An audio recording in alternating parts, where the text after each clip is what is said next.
Hello and karibu sana to Herman Manyora's channel. This fine Mashujaa day, I'm joined by the one and only Herman Manyora. Sir, how are you doing today? What a wonderful occasion in Kirinyaga, but how are you? Oh, wonderful. Celebrating Mashujaa Day. I wanted to ask, who is your Shujaa? Do you have a specific one?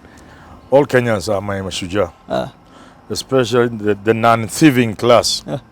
I only exclude the thieving class. All the rest others. are my Shujaas. You are Shujaas. For being in this country, even under these problems, and for keeping on, just being a Kenyan, that is a Shujaa. Hustling? Just Would you say Kenyan. hustling? Yes, just being a Kenyan.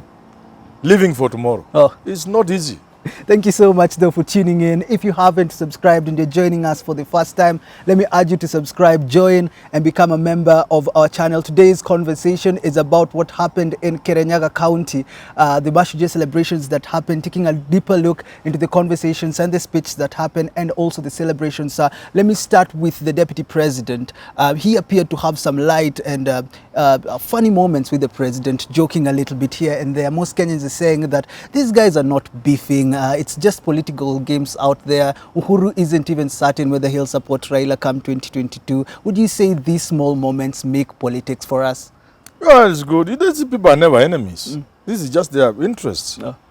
Uhuru is looking at his interest. By supporting Raila, he must be looking at his interest and perhaps even the national interest. So that doesn't mean Ruto is his enemy. Are No. they not enemies? No, they are not enemies. So they're working together for They the are country. together. As the Deputy President now taking a look at his speech saying that even if you're gone, President, I will support your legacy with our bottom-up approach. Yes. Do you think they are having conversations on how they can build the country together even after the President retires? I don't think the two of them are seeing things from the same perspective. I think Uhuru is looking at things differently from the way Ruto is looking at things. So I don't think they're working on a program together. Raila and Uhuru are working on the same program, looking at things from the same perspective, having a similar trajectory for the country. So you're saying for the two of them, the President and the former Prime Minister are together, but the Deputy are seemingly a little bit off? His approach is different. His approach, the Deputy President, the he has a populist approach. Because what he wants is the presidency. And he knows what to throw to the people. So he's throwing those things at the people and to the people, and then he's assured of the president. That's what he's doing. When you look at the crowds, the way they were cheering for the Deputy President, some a little bit cheering for the former Prime Minister, people were saying this reflects what Mount Kenya is for the two of them. Would you say we should read anything from the way the crowds were receiving the Deputy President at the beginning when he's making the speeches, and even the former Prime Minister? Oh, you know, there's no belaboring the point that UD and the Deputy President are in the mount. That the Gema community is strongly behind William Ruto. That's obvious. So that he would receive some wild cheers is nothing new. And Raila is simply trying to make inroads. He's trying to chip away of getting a bit of that. But the whole thing belongs to Ruto. So it's up to Uhuru and Raila to see how best to get a little bit from the Ruto vote. Yeah, that's what they are doing. When we look at the president's speech today, he spoke about so many things, starting with the territorial integrity, speaking about not one more inch, not one less inch when it comes to dealing with disputes in the country. You spoke about Kenya versus Somalia in your video, I think, yesterday, and you said these disputes are there and they're being caused by foreign entities to destroy our country. Do you think the president is making the right move, not accepting the ICJ's ruling on the same? The ICJ can go to hell, but again, it doesn't mean the president should rubbish what other people are saying. The bottom line, I think the guiding principle should be that we are brothers. People of people from Somalia and Kenya, these are brothers and sisters. That is, we must begin from there. And that as usual, even in homes, there will always be disputes. Let those disputes be our disputes, not dispute brought on us by foreigners. That should be the starting point. So we can rubbish ICJ, there's no problem. But then we must move further than that. We can ignore what ICJ has said. But then we must look is it possible we can talk among ourselves? Is it too late? I doubt that it is too late. We can still talk among ourselves. If we cannot talk, the two of us, can we invite a neighbor?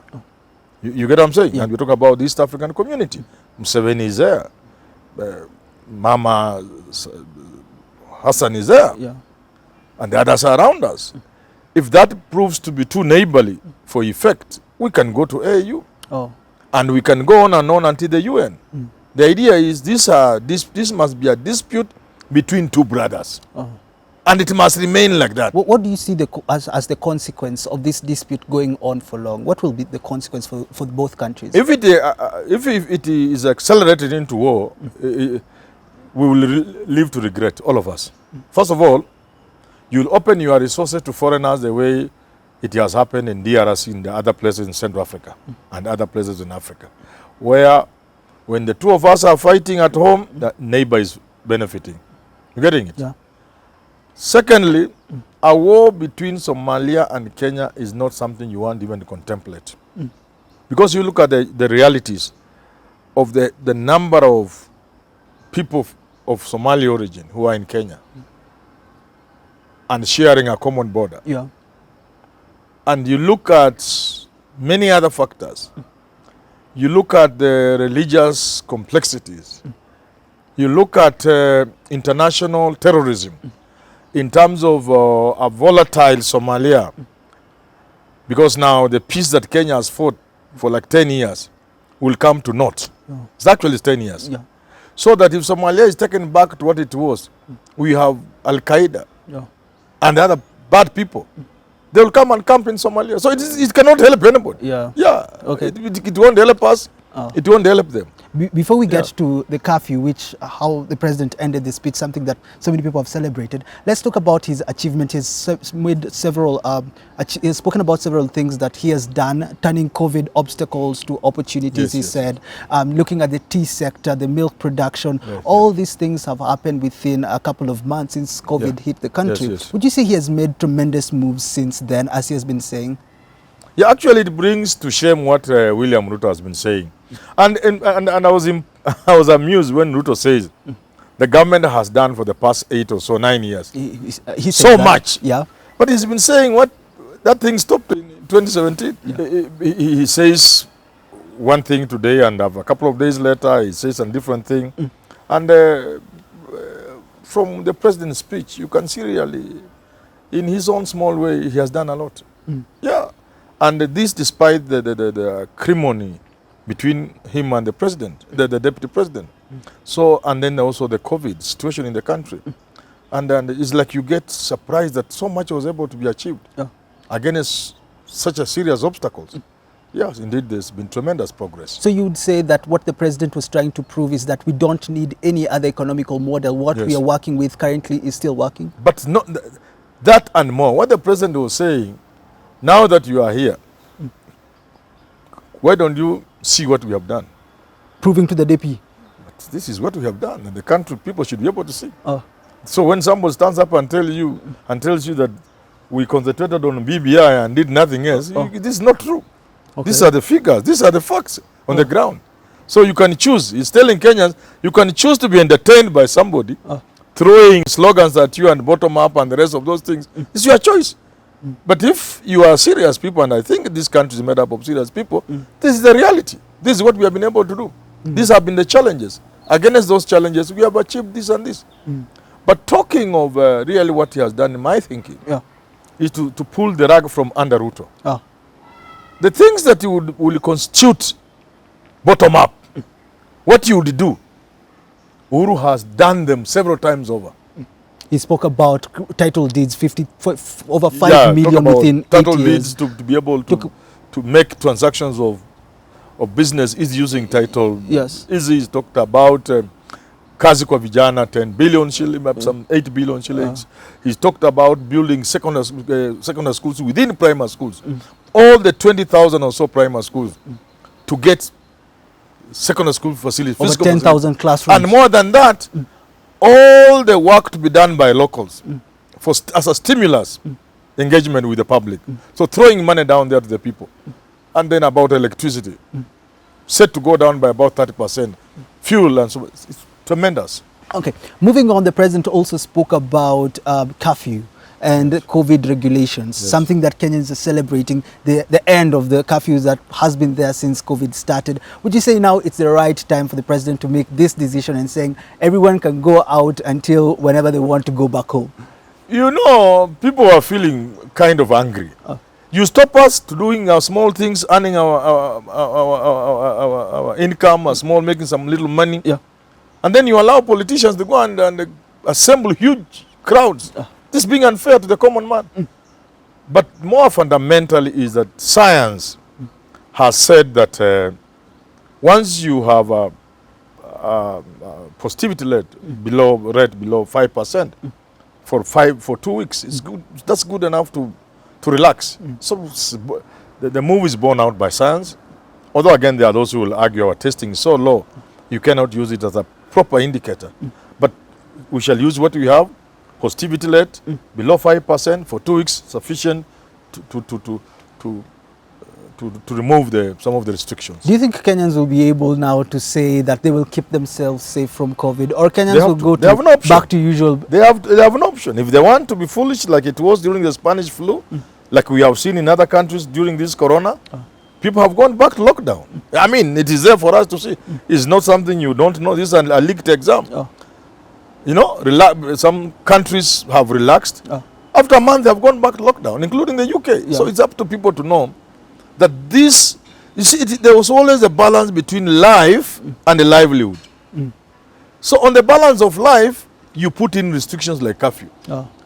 That means you are affecting livelihood. So now, given that the situation has improved, you elevate livelihood.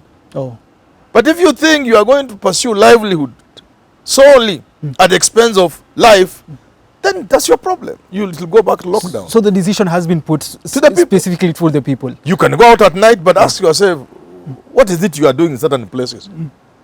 Must you be there really? And does your mask eat you? Masks have become so cheap now. So you want to throw it just like that anywhere you are. You want to go back to almost hugging, you know. So it's for the people to know that this is in the interest of livelihood. People must make life, must have something to eat. They have to go out to look for money. But all the time remembering that this animal is not far away. It is just in the next bush.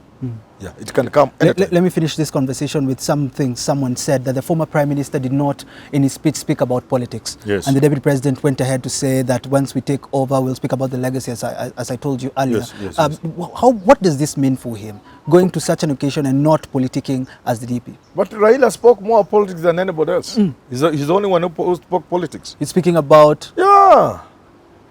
He's the one who spoke. He told Kenyans, where have we come from?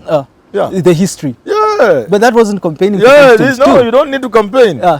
You know, for Raila is to try to tell the people of Mount Kenya, people have lied to you long enough. The history. You can continue believing what people have told you. But I will continue reminding you, there is no enmity between the Luo and the Kikuyu. No. On the contrary, the Luo have been there for you. They have demonstrated it. They have stood there for you. Me and Kibaki, my father and Jomo Kenyatta, we've been there for you. Yeah. And going forward, we must always remember a Luo and a Kalenjin, a Mijikenda and a Luya. We are Kenyans, all of us.